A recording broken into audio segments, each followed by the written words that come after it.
Okay, I'm here today with Hannah Powell. She is the Advisory Neighborhood Commission representative for Ward 5 E03. Correct. Which is virtually half of Eckington. Right. We're the Okay. I represent essentially the eastern half of Eckington, which runs from McKinley Tech High School, which is in the right in the center of the neighborhood, Right.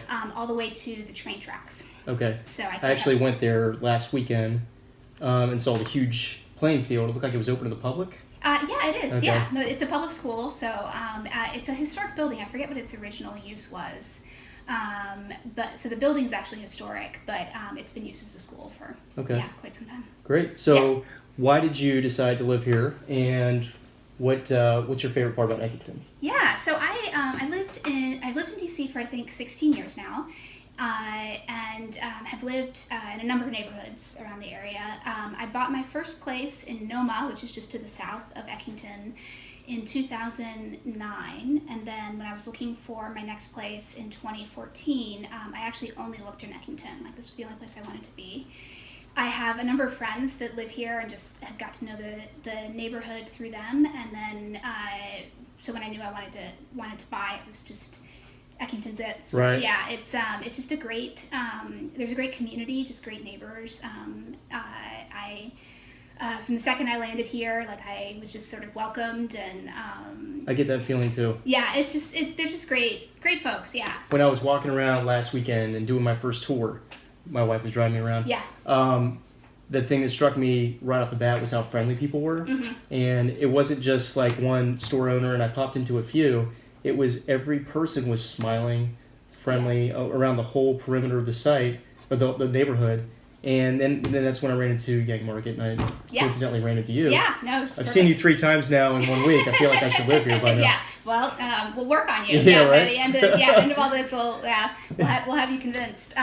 When you ran for office, what made you feel compelled to do that? Because moving here is one thing, but actually. Yeah, it was not something I had, it was not something I'd really thought about doing, certainly, because I hadn't actually lived in Eckington proper for very long, but there's just so much going on right now. There's a ton of development, and things are moving so fast that we really needed someone who was available and going to keep on top of things, and able to best represent the wishes of the community.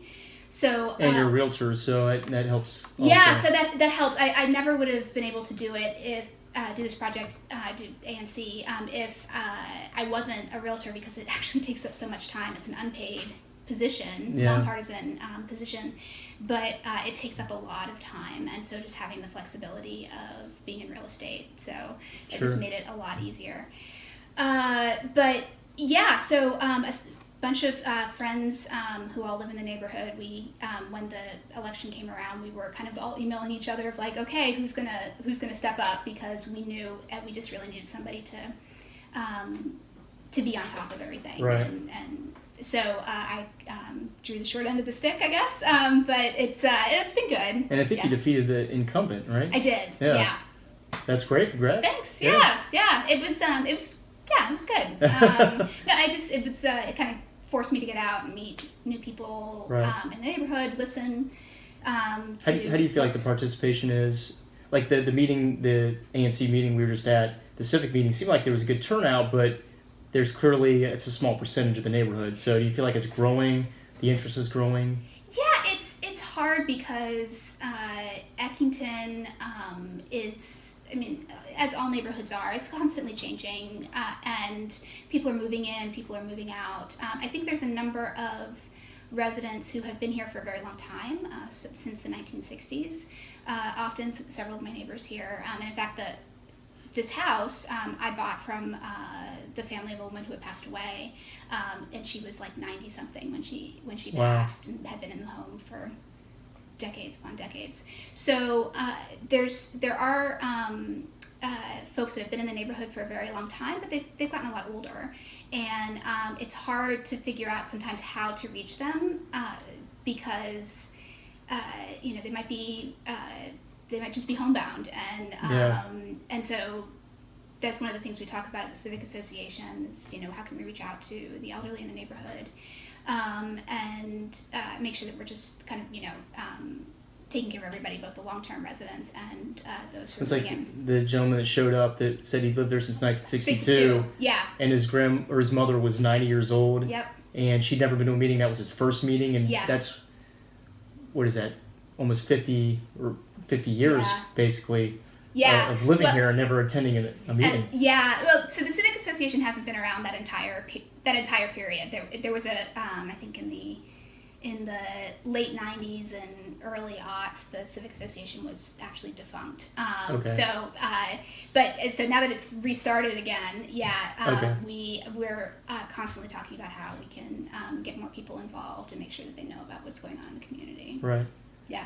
Do you have a favorite part of Eckington? What made you actually move? And I could pull that map to show. Is it in here?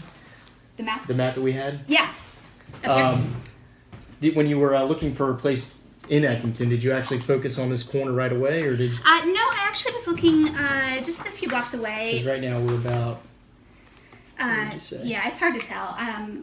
We are right here. So Okay. 4th Street between Todd and you. Yeah, and this is your district here, yes. right? And this is somebody That's else. Sylvia, It's Sylvia. Pinckney's district. Okay. Yes, Commissioner Pinckney's district. And basically, this is all of Eckington here. That's all Eckington. Right. And so I a lot of my friends live down here on S Street, over on Seton, Randolph, R Street. So I was actually looking a little bit further down, but this place, Okay. popped up, and it's just been. Yeah, you're sort of in the transition neighborhood from all the commercial up here, right? I guess this is the industrial section, but Yeah. industrial is not the word that this neighborhood loves to use. But Well, it's the city zoning process calls the zoning map calls it, I think, light industrial or processing, distribution, and repair is the technical term. Okay. So the history of Eckington is one that's always had some some industrial space right next to residential space. It's one of the few neighborhoods in the country that has that great history. And sometimes you run into people. I've heard, somebody, I forget who was telling me that somebody's neighbor was like, oh yeah, I remember when the Nabisco factory, or my grandmother used to be here when the Nabisco factory was right there, and if a truck got a flat tire, all the kids would come running to pick up the cookies off the ground or something, it's just kind of stuff like that. But so there's always been a history of both some sort of warehouse or industrial space and community. Residential community, like right on next top of to each it. other. And when I was doing some background research in the neighborhood, I immediately picked up on the sense of the culture and the history, and I read up on Joseph Gales, how he founded Eckington, and then he developed the railroad. I think it was the first electric streetcar.